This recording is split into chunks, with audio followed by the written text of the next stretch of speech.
Yo, what's up, guys? I'm here for a big day for my pops. It's Father's Day today. Yo, first off, we got a 3-pound, 2-inch steak, tomahawk steak. Yo, I'm so ready to cook this. Got a big ass bone, looking straight from a dinosaur right now. I'm gonna season that up soon.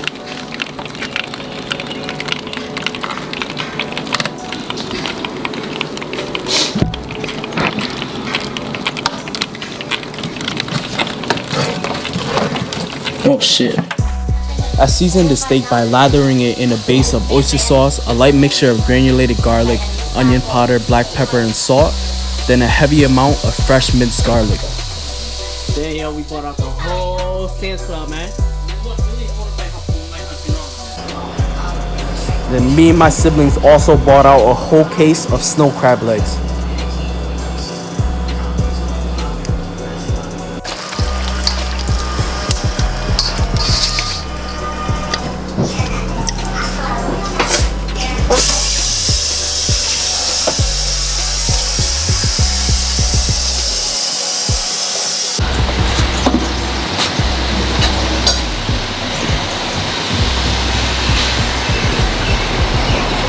If you look closely, the whole right side of the grill is filled with charcoal, while the left side remains untouched.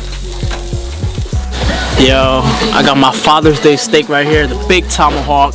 I got the reverse sear going on with the checkered grill marks. Yo, it's looking beautiful. I'm just letting it slow cook for a little bit. Then I put more charcoal under it for the high heat just to get that nice char. I'm gonna get it that nice medium rare, yo. When the greases from the fats render down, it hits the flames and slowly creates this nice char on the tomahawk steak.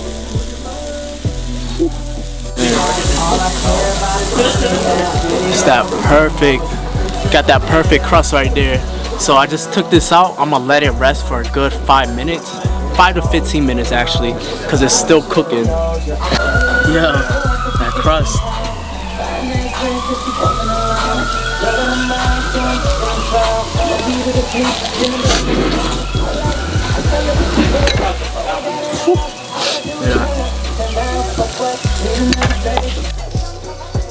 The key to cooking any steak is to let it rest before you cook it for at least 30 minutes at room temperature, and after you cook it for at least 10 minutes. This allows for a steak to be cooked evenly and get that nice pinkish color that everyone should eat a steak at. The 10 minutes of resting is essential to letting those juices be contained in every single bite that you take. If you look close enough, there's a nice crust created by cooking on the high heat, while also no juices are escaping. While the initial slow cooking allows the greases from the fats to flow into the steak as well. The juices that you see on this cutting board are from the steaks I made earlier. I only let it rest for 2 minutes. As you can see, sometimes impatience leads to flavor escaping the steak. Look at that.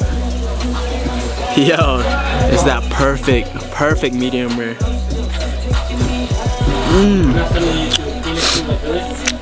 Melt in your mouth, yo. It's soft, super juicy. You cut against the grain, so it's easier to chew. Cut against the grain like a strand of hairs. You don't cut along and you cut against it. Yeah. Look out.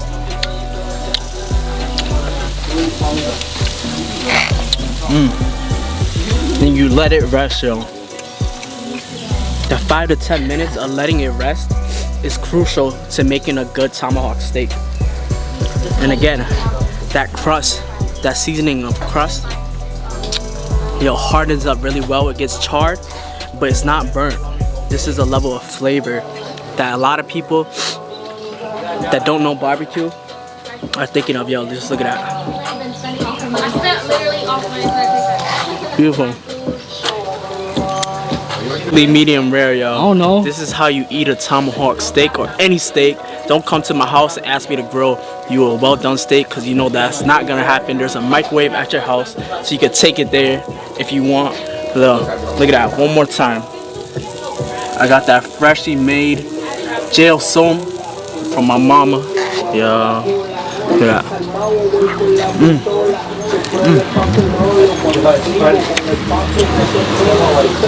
Oh, so good. When you bite into it, it melts like butter. Burst of juicy, meaty flavor. You can get that taste. The fresh garlic, oyster sauce, that granulated garlic. Man.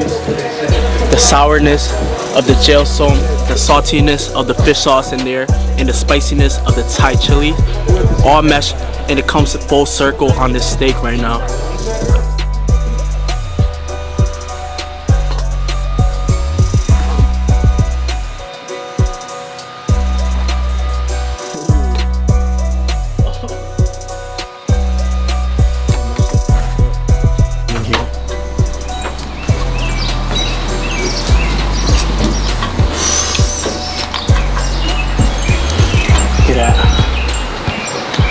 That head butter.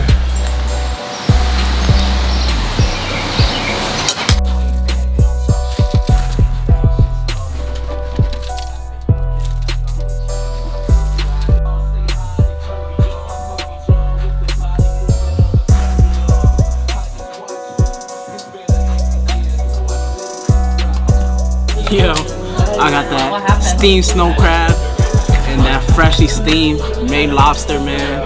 We out here in my backyard. You know. A nice twist. Got a lot of the eggs in there. Got the head butter.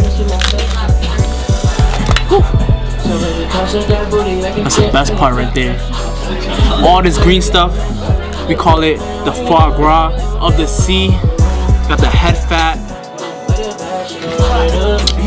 Creamy, fatty, acidic, salty. Foie gras of the sea, man. I just realized I keep backup shoes in my car. People love throwing these away. Restaurants love throwing this away. This is the best part of the whole lobster.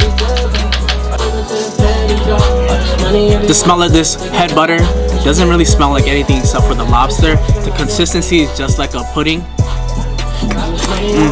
Good job with the rice. The eggs, I eat a little bit of it. I don't eat the whole thing just because it has no flavor at all. Borrow this. Rate the head later. All it tastes is like minerally bland cardboard.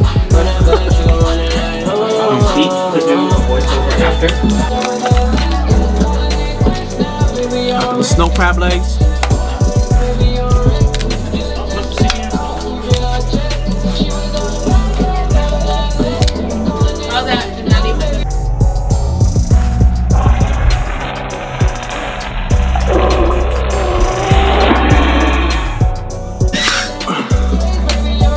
One technique right there, you just blow it out. Look at all that meat.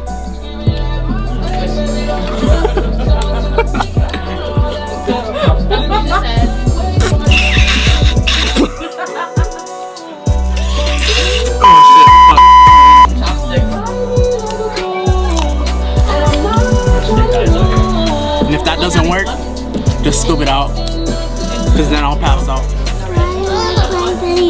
Say, Uncle Howard is the best. Say, come here. Say, he eats the best food. You gotta say it loud. Yeah, it's a camera ready. He's recording Uncle Howard. Well, it is recording. Oh, look at that. It could be a Split that in half. Pressure points.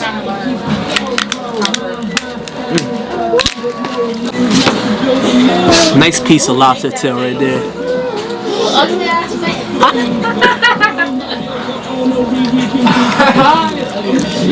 This dude biting his lip. Nice tender chunk of lobster tail right there. Brady. Firm, juicy, salty, and I dip it with that freshly made jail som. He's good though. I think it's good. I'm not gonna take that. I'm gonna take this. One of the daycares I'm at. You are amazing. You really are. And I like didn't And go to I'm daycare so at all. cheering on you. Damn, dude, you are an ugly ass eater. But that's okay. My mom still thinks I'm the best looking in her family anyways. Somebody was gonna give me a free buffet, and I was like, nah, I don't do this shit. Flaky crab right there in the claw. Nike fan watch.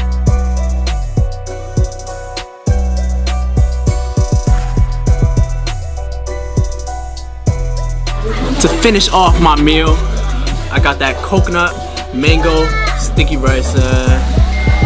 Yeah. Got the honey mango, perfectly ripe.